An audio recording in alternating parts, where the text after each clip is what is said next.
Hello, hello. I am Shanelle Dupree. I am a strategic connector with deep Midwestern roots, and the string that connects my entire life is my faith. I am so excited with our guest on today. Welcome to Creative Conversations. We have Waynell Henson, and we are going to hear a little bit about Waynell in just a moment.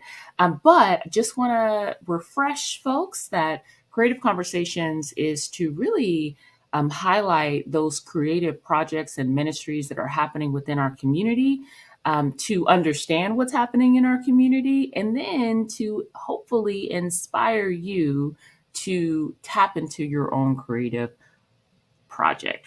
All right. So we are here with Waynell Henson, and Waynell, hi. Hi.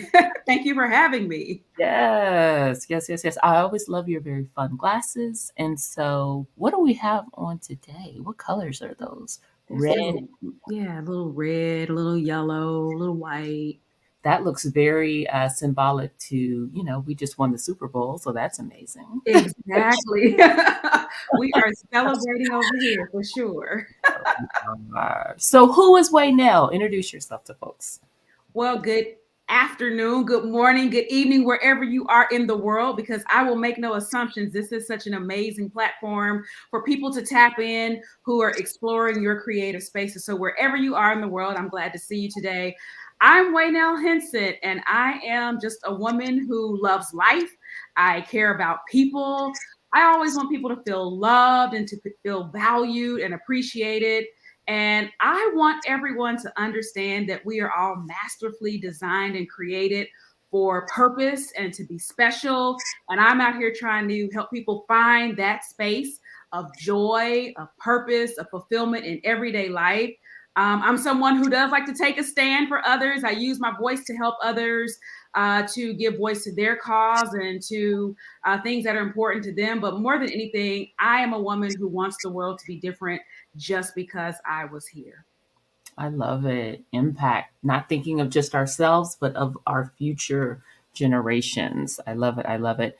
Waynell, you're here, right, on Creative Conversations because you created something courageous. But tell us what you created. What did you create that you're, kind of known for? What is that thing that you did? I am so blessed. I have created, through the help of the Lord, a wonderful global ministry brand. And I say that because I am excited to know that there are people tapped into this ministry from, I think the last number was 37 countries when I look at my stats. So it's exciting to be a Bible-based, faith-based ministry under the name That Sunday School Girl. And I create Christian content that is largely inspired by and or based on Sunday school material. So it's a really fun space. I love it because it literally allows me to explore creativity across all age groups. So I have great things for adults, but I also have moved into spaces where I get to create fun things for young people because it is important for me to help people connect with their faith at all levels of life, wherever you are age wise, whatever you're exploring, if it's career, if you're in the family mode, whatever that is. I believe that our faith is a space that we can connect, and it literally supports and undergirds what we do. Winnell, I want to go back to what you initially said just about your this global ministry that God has put in you, and I'll tell you that you said it with such grace and ease. I attended one international conference where there were like people from like Sweden and Switzerland on, and I talked about how I attended an international conference like 5 times after that. Like I was so excited. And you are reaching so many people. You're reaching so many people in so many countries. And so I am really interested and was really looking forward to us connecting today on how did you create this? Like, how did God kind of connect the dots and show you the plan on That Sunday School Girl? So it is so interesting. And I actually love telling this story. The day that I did my first video, I did not wake up and say, I'm about to create something amazing. I didn't do that. It was, you know, how we are in these digital spaces. Sometimes we will say things or, you know, release frustrations or thoughts or what we had for dinner. And there was one particular Friday where my church had been in the news and in media outlets for some things that took place in a recent conference, a convention. And I was just like so frustrated that I flipped on my camera on Facebook and I was like, we have talked about my church all week long. Jimmy Kimmel has laughed at us, you know, this one, that one. I said, we're going to talk about Sunday school. Do we have anything else we can talk about? We're going to talk about Sunday school. And for 6 minutes, all I did was talk about the Sunday school lesson for that upcoming Sunday.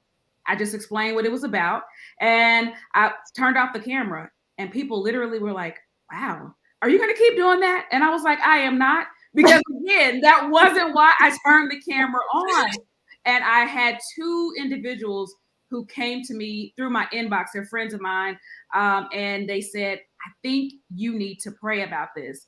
I think God is showing you something. So, from what was a bit of, I guess, frustration and blowing off a moment, what I realized is that 6-minute video connected with people like me. It connected with all kinds of people. But when I say people like me, I reviewed the Sunday school lesson.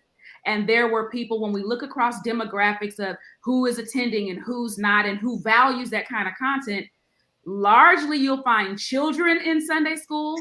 And in many faith spaces, you will find an older demographic.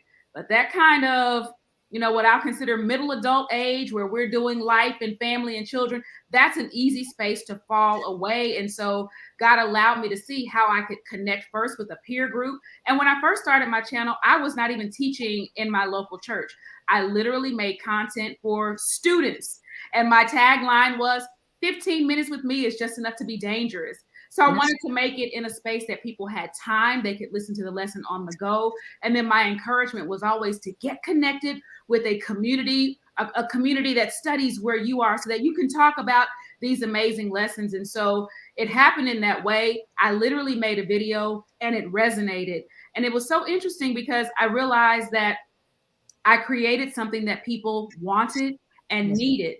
But when it came to thinking about how to make it bigger, that was the scary part for me because I do have a background in sales and marketing, but I don't have a background in, you know, website creation and all these kinds of things. So when I looked at the opportunity, it felt so much bigger than me. But I will always tell people that when you say yes to purpose, when you say yes to a call, when you say yes even to God, everything that you need, I believe that those right resources will begin to come to you. I believe that God allowed me to find the right people and the right systems and things that I never thought I could do. I had never built a website. My first website was Wix.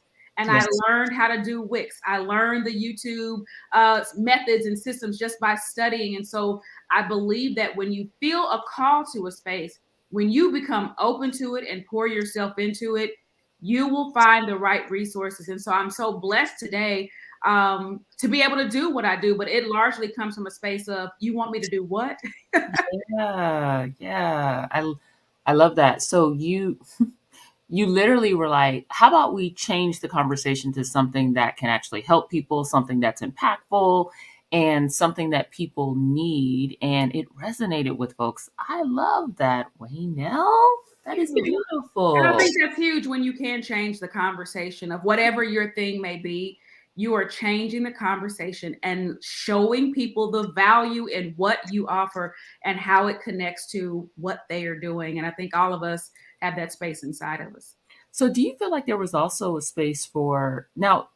Let me ask you, is your target audience the students, like the people that are going to be receiving the content, or is it for teachers who are teaching the Sunday school lessons? So that is what is so like wild and crazy and cool about this space for me. I started talking to students, but I was attracting lots of teachers. And then I was attracting lots of Christian ed leaders and superintendents and ultimately pastors. And so now I have this eclectic community where I get the chance to do two things. I've expanded now, and there's an educational piece that I offer to those who are in leadership, but I will never leave the core of what I've done, and that is having conversations with people who are students. Now, I always say this: a teacher is a student first, right? Oh, So it's not strange that I attract teachers because we are all students first. And then there again is that opportunity for me to share in those larger spaces that are helping people to build and open up these conversations so that it is not viewed. You talked about changing the narrative. I honestly am not stuck in what anyone calls a thing. If it's Sunday school, great. My class in my local church is called the Heat. If you call it something else, that's great. yeah. What I think is important is the tenets of being able to connect with your faith in ways that are relevant, that resonate, that are applicable. And that is all I try to do with any project that I seek out to do. Okay. I love this. And you've been doing this for going on May will be 8 years. 8 years. Okay. 8. Does it feel like 8 years? It doesn't. Okay. It doesn't.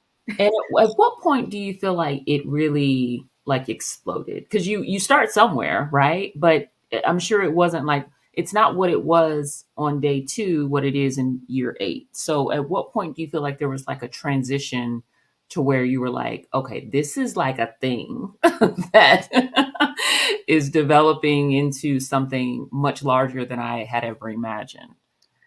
So I guess I almost knew from the beginning that it Mhm. was something unique and special. Um, I, Numbers wise, and I'm a statistics person, I do appreciate stats. I'm going to say year 3 was kind of that explosive. Years 3 through 5 were just like awing, the views, the things that were happening, the people that I was connecting to. Year 6 was the pandemic, right? And so it didn't take away per se from the work that I did in this space, but whereas I kind of had a captive market in YouTube because who was out here talking about Sunday school lessons? Right. In the pandemic, when churches made that transition, it saturated the space. And so now there are lots of people who are out here, but I have I guess, the advantage of having already understood the space, had a connected group of people, and a way to keep moving. But the pandemic years pushed me to expand in different ways. So as opposed to just sharing a 15 or a 30-minute lesson, it opened up new creative ways because I believe this: we as creatives, we don't get set in a space. We're Mm-hmm. always looking at the environment around us. And if you truly are meeting a need, you're always looking for the shifts in your demographic. And Yeah. so in the pandemic, the need wasn't just another person who would talk to you about a lesson, but I began to produce packets for children. I produced like a 5 or a 6 page activity packet. During the pandemic, I produced for people who were not great with technology. I did technology training to show people basic things: how to use Zoom, how to use Yes. other training tools to facilitate their lessons online. And one of my most fun products during the pandemic was just a PowerPoint, because you would be surprised. I mean, if that's not your thing, then developing a PowerPoint can be a big deal. I developed a PowerPoint and was able to put that out as a product. And so I believe that the market, your demographic, those that you serve, will always sort of dictate what is needed, and it'll make that pull on you, and we have to figure out as creatives how we respond. I love it. Okay, so we've talked through kind of like why you created it, who your ministry helps, um, and how your ministry helps. And so, is there anything you shared some things that kind of have expanded since the pandemic? Is there anything else that you're working on that you want to share? For sure. Any creative should know that we thrive in community. So as you are thinking about your own creative spaces, who do you serve and how do you best connect with that community? And so I am working now on a couple of things that I'm so excited about. One is going to be a very intimate community of people that I'm going to open an opportunity to be connected for what I'll consider deeper connections, and how we study and how I share with them as leaders and working on leadership capacity, capability, and literally helping leaders understand how to build their own community. So I'm very, very excited about that. And I'm excited about, I love now that I am invited into spaces to help train leaders. This past weekend, I was in Grenada, Mississippi. More than 100 people were out on a Saturday morning for Sunday school training, and I had the opportunity to be their guest. I go out again this weekend for another denomination, and so I am excited about leaders who are hungry to know how we serve and how we move to the next level. And so I am excited about a team training that I'm going to begin offering in the spring of this year, where I hope churches will think about and ministries will think about leadership and how we bring the best parts of us to where we serve, but also how we understand the ways that we work on the inside and what that means from a leadership perspective. How do I work with others that I'm assigned to work with? And then as a team, how do we best get the best out of what we offer to those that we serve? So I'm excited about those two things. Yay. And I think I just saw that you had like a boot camp. What was that?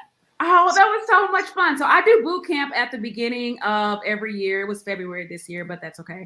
It's a free boot camp that I do that's open to any ministry leader. Yes, I serve in the Christian education space, but I think that the principles and the leadership nuggets in boot camp work no matter what you do. They work in the corporate space. But Absolutely. I love it. It's fast paced. It is 2 hours. It was a free boot camp. You log on, you listen. I have 4 or 5 presenters, and it's rapid fire. Like, we come on, they may talk with me for 20 minutes. We take the Q&A out of the chat, and then we move on to the next one. And so, like, people's hands are usually sore at the end because they've been taking copious notes, and I'm watching all the comments. I mean, it is amazing. And there were almost 200 people inside of the boot camp in the live event. And so it was a lot of fun. And I had some great leaders. And I try to bring the best of the best.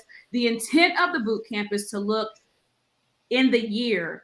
And just like when I worked for a consumer goods company, we studied our consumer. Yeah. How are they behaving? What are they doing? What do we anticipate in this year?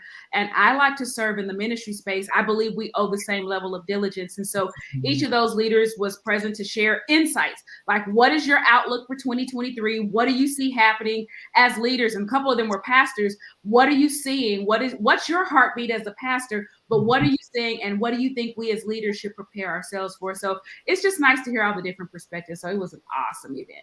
Oh, I love that. I love the godly strategy, right? Understanding that there is a way that you can show up and be prepared when you, and we should be, when we're ministering to God's people, and when we're planning for the future. So beautiful, beautiful, beautiful. Let me ask you this. How can people support you? And I am going to actually display your website, but how can people support you? Well, thank you for asking. And again, thank you for even the opportunity to share what is going on. I am excited about the things that are happening, and the best ways that you all can support me. Number one, pray for me. Put me on your list. I want God to continue to open up doors and connect me to the right people and help this ministry to touch every individual in every space that it is assigned to touch.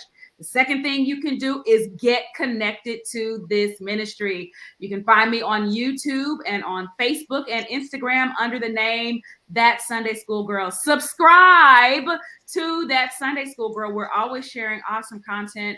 You can also visit the website at thatsundayschoolgirl.com, and you can get connected to our mailer distribution, where we're always sending out great information, teacher training, all kinds of things. That's how you stay connected on the inside. And lastly, if you are ever led and want to share financially, feel free to visit our website. There's a button to donate there. Or some people do prefer Cash App. No problem with that. It's $ That Sunday School Girl, and we will keep record of your giving there.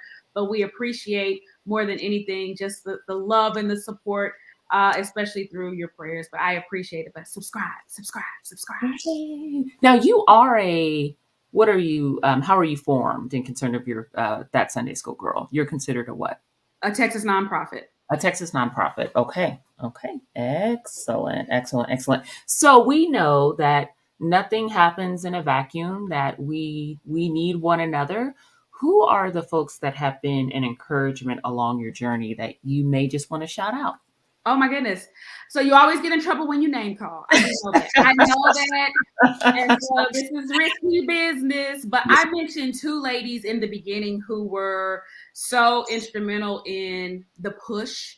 And I think all of us need people who are wind in our back. So I can never tell my story without shouting out Michelle Matthews Calloway and Charlotte Stallings, who were the two individuals who said, think you need to pray. But I'm always grateful for my family, who is amazing, and anything that I seek out to do. I appreciate my pastor, who allows me to freely do what I do, and there is no sense of holding me back or never encouraging me. I appreciate him. I have an awesome board, and they are fantastic. They are always kind of the first people who get behind me when I'm doing something.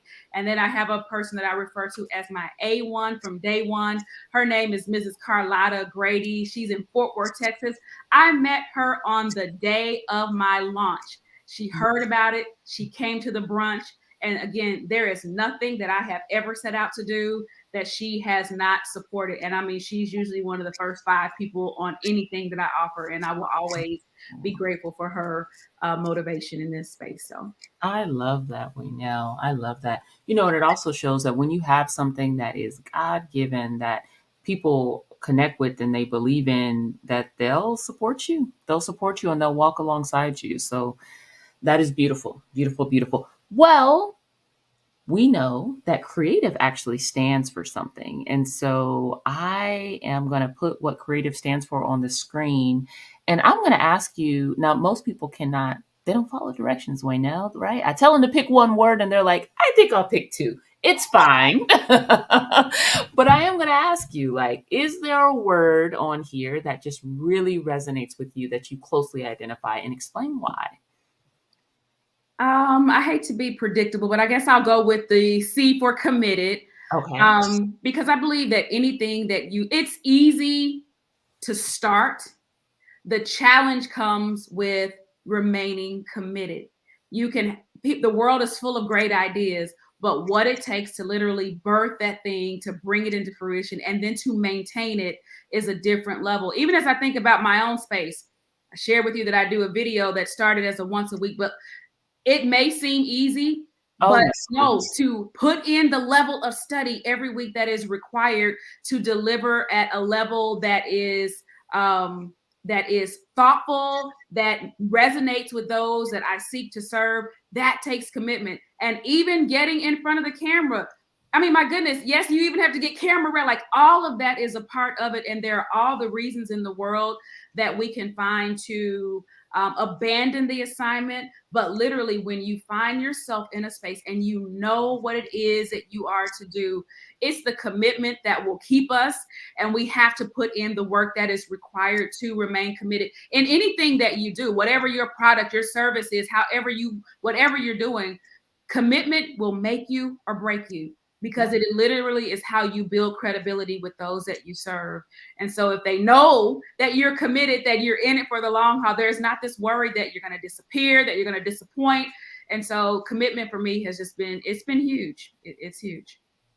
You said it best. And you know, just to highlight something, I saw someone speaking and they made the statement that, you know what, sometimes you do want to quit, like you want to stop, but you go to bed and then you wake up and you show up again, right? So there's nothing wrong with you. You will have moments where it is tough to keep moving forward, right? You may need to take a break. You may need to reevaluate and figure out what that looks like for you.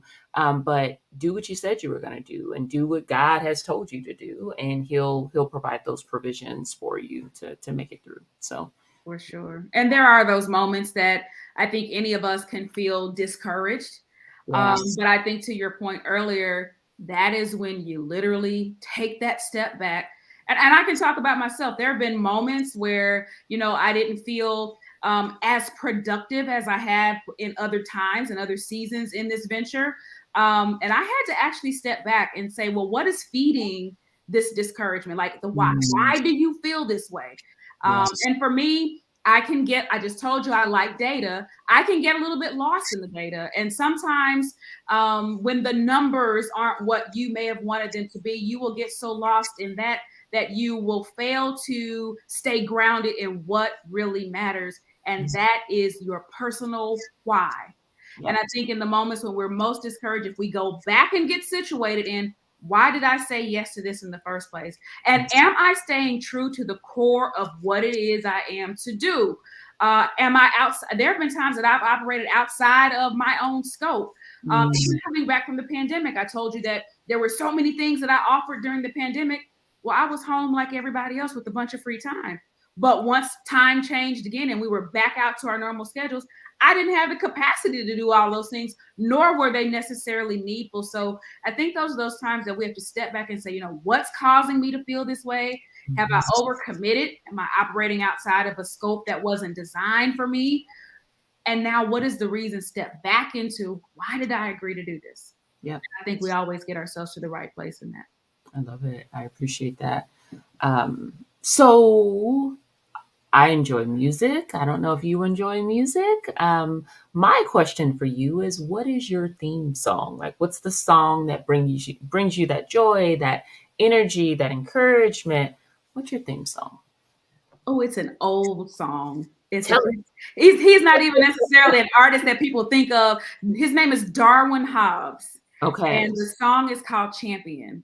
And I listen to Champion like when I'm getting ready to go do something. I listen to Champion before I take off on flights, honestly. But the lyrics say, I am a winner. I am victorious. I can do all things. Yes, I can. I am triumphant. Nothing is holding me. I overcome by the blood of the Lamb. And I love it. I love the lyrics. I love the energy of the song. It's just I fantastic. love it. I love it. That song sounds like it matches the energy of your life. Yeah.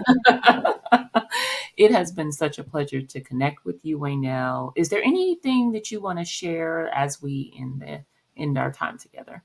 Well, I want to thank you certainly for opening up a space for those who are tapping into these creative conversations. And I want to encourage anyone, your thing may not be someone else's thing, but I do believe that God has designed every single one of us to meet a need. There is something inside of you that someone else needs. And as a creative, I think oftentimes, again, we do get lost in the numbers. But remember, even if God only called you to serve in your creative space and you're assigned to 10 people, the world is waiting on your gift. And so don't sell yourself short. Don't get lost on resources that you think you don't have. I promise you, if you just get out here and say yes, the right people, the right resources are going to find you, and just begin to craft your story of the work that you do. And I think that there is something explosive that happens when all of us find that place of passion and purpose and we begin to pour out of it. So thank you again. Thank you, Waynell. Beautiful words to resonate in your mind as we are continuing our day and being creative and courageous. All right. Thank you all for joining. Bye.